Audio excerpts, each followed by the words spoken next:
Leader को ना talent progression establish करना आना चाहिए कि भाई इसके पास शक्तियां कौन सी हैं, और सही समय पे उसको उसकी शक्तियां याद दिलाएं, उसको स्किल दें, उसको विल दें, उसको वो एटीट्यूड दें। और इसके लिए स्मार्ट मॉडल बनाना चाहिए। स्मार्ट मॉडल क्या है कि भाई skill set, mind set, actionable. कि तुम्हें स्किल सेट मतलब करना कैसे है, माइंड सेट मतलब सोचना कैसे है, एक्शनेबल मतलब काम क्या क्या करोगे। ये तीन चीजें लीडर सिखाता है। और आर और टी बच्चा जी स्मार्ट में, और आर का मतलब वो रिजल्ट और टाइम बाउंड, मतलब समय के अंदर वो रिजल्ट प्रोड्यूस कर दे। ये एम्प्लॉय का काम है जी। ये दो काम एम्प्लॉय करता है, और ये तीन काम पहले skill set, mind set, actionable वो बॉस देता है। तो ये एम्प्लॉयर और एम्प्लॉय का ऐसे रिलेशनशिप बनता है।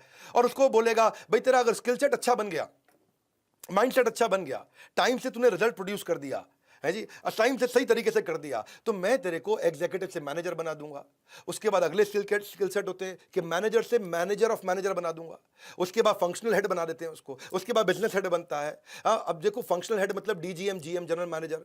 बिजनेस हेड मतलब वाइस प्रेसिडेंट बन जाता है वो, है जी। और ग्रुप हेड मतलब सीएक्सओ, है जी, chief marketing officer, chief sales officer, chief human resource officer, chief finance officer, chief technology officer, chief product officer, chief strategy officer. और जब इन सब में अच्छा होता तो इन सब में से एक को बनाया जाता सीईओ, चीफ एग्जीक्यूटिव ऑफिसर, जो नंबर 1 होता है उस समय। हर एक जगह पे अलग अलग स्किल सेट होते हैं।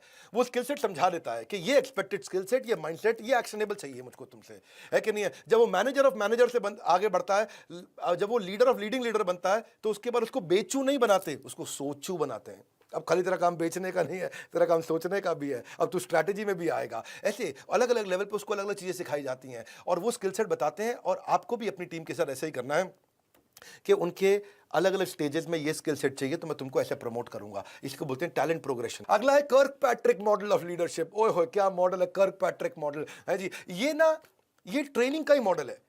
कई लोग ना ट्रेनिंग तो बहुत अटेंड कर लेते हैं, फायदा कुछ नहीं होता जी। कहां गए थे, ट्रेनिंग में गए थे, क्या सीखा, बहुत कुछ सीखा, और बताओ क्या बताएं, अरे कुछ तो बताओ, बस बस नहीं सीखा क्या, बस सीख लिया है। अब वो क्या है जी, वो कुछ सीखा ही नहीं, उसको मजा आया। ट्रेनिंग अटेंड करने गया, होटल में ट्रेनिंग अटेंड करी, बढ़िया लच्छा पराठा, दाल मखनी, शाही पनीर, ओए होए, लास्ट में गुलाब जामुन भी पेल दिए, पूरा बढ़िया मजा आया। ट्रेनिंग में क्या सीखा, बहुत बहुत बहुत सीखा है। यही गड़बड़ हो जाती है। इसीलिए ट्रेनिंग कभी भी किसी को सिखाओ तो ये 4 स्टेप्स अपनाओ। वन मोर टाइम, कभी भी किसी को सिखाओ तो ये 4 स्टेप्स अपनाओ। पहली, जब ट्रेनिंग अटेंड करी तो उसका रिएक्शन क्या है, उसने महसूस कैसा किया। जो भी पार्टिसिपेंट ट्रेनिंग अटेंड कर रहा है, जैसे आप अटेंड कर रहे हैं, आपका रिएक्शन क्या है, महसूस कैसा किया। दूसरा, आपने सीखा क्या।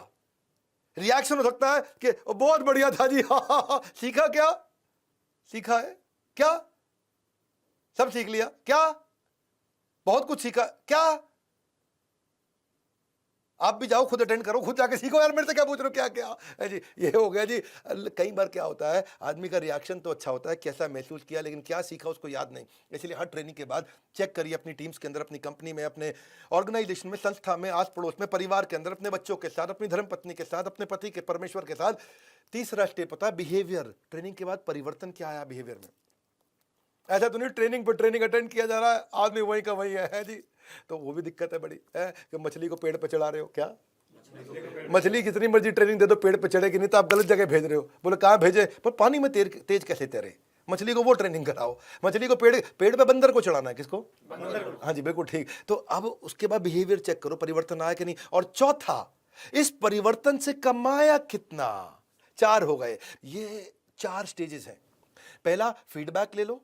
दूसरा, उसकी लर्निंग का टेस्ट कर लो। तीसरा, उसके व्यवहार में परिवर्तन आ जाए। और चौथा, रिटर्न ऑन इन्वेस्टमेंट, है जी। जो समय लगाया उसका हमारे को बेनिफिट मिल रहा है कि नहीं मिल रहा।